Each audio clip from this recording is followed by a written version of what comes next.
Il y a quelques semaines, la Ville de Montréal a annoncé un investissement de plus de 224 000 dans les projets d'une cinquantaine d'organismes montréalais qui luttent contre la discrimination et le racisme.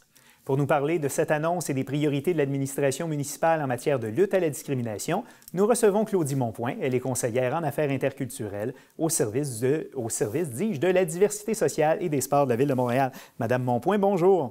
Bonjour, contente d'être avec vous. Bien, merci d'être avec nous à nouveau aujourd'hui au bulletin. Donc, 224 000 investis pour 56 projets ou auprès de 56 organismes montréalais. Quels sont les objectifs derrière cet investissement? Et ce montant a été accordé dans le cadre du programme Montréal interculturel, PMI.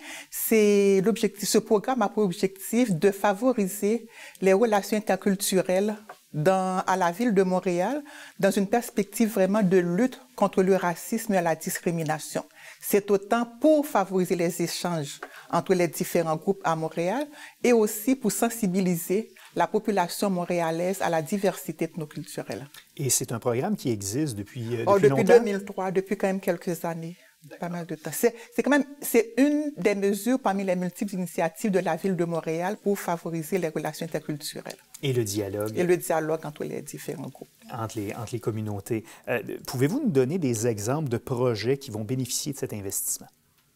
Mon Dieu, vraiment, on a tellement une belle panoplie de projets. C'est des projets assez variés qui rejoignent tant les jeunes que les femmes, que les personnes aînées. On a aussi des projets qui sont vraiment comme des contes du monde. Imaginez vraiment que des personnes viennent vraiment pour échanger autour des contes dans le monde. Ça permet de comprendre la réalité de l'autre. Et on sait vraiment au niveau de l'art culinaire, il y a quand même quelques projets où les gens profitent vraiment de s'initier à l'art culinaire d'une autre culture et aussi pour échanger. Donc, on a un projet où c'est à travers différents ateliers, les gens d'un pays ou bien viennent présenter un plat et autour de ça, échangent. Donc, comme ça, on fait le tour du monde à travers, disons, différents plats de différents pays. Et comme ça, on apprend à connaître le pays, on apprend à découvrir la personne, on apprend à connaître son histoire. Donc, que ce soit avec les contes, avec l'art culinaire, oui, donc des façons de construire des ponts entre les communautés. Ponts entre les communautés. Par rapport aux femmes aussi, on peut avoir aussi des ateliers avec des groupes de femmes, des femmes dites québécoises ou des femmes nouvellement arrivées, où on va autant faire comprendre aux femmes l'apport de l'immigration et au Québec. On va parler aussi de l'histoire du féminisme au Québec, mais en même temps aussi, on va parler aussi du défi de l'intégration des femmes immigrantes, les obstacles qu'elles rencontrent pour bien s'insérer dans la société. Donc, ensemble, ça va être une tribune pour que les femmes puissent, oui, se connaître, mais aussi trouver des solutions pour combattre la discrimination, pour s'en sortir, pour éduquer, disons, pour donner des messages positifs vraiment pour se comprendre, pour mieux se comprendre. Voilà, et s'intégrer aussi à la société. À la société. Donc, c'est une cinquantaine d'organismes qui vont bénéficier de ça. De quelle façon l'argent est attribué? Est-ce que ça passe par un appel d'offres? Oh, bien sûr, c'est vraiment... Et on sait, d'ailleurs, comme il y a beaucoup d'organismes qui sont intéressés par ce projet et le montant de 124 000, et on y va par appel d'offres.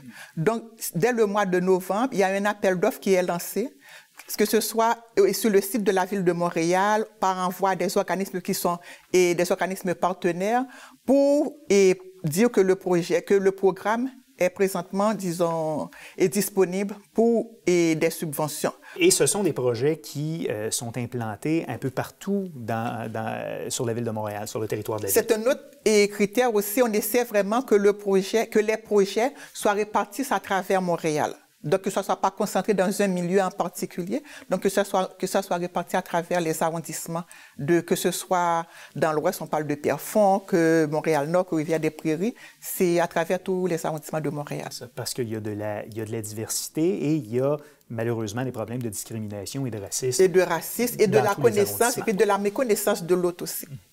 Oui. Autre chose importante, vous favorisez des projets qui favorisent, c'est le cas de le dire, l'usage du français. Pourquoi?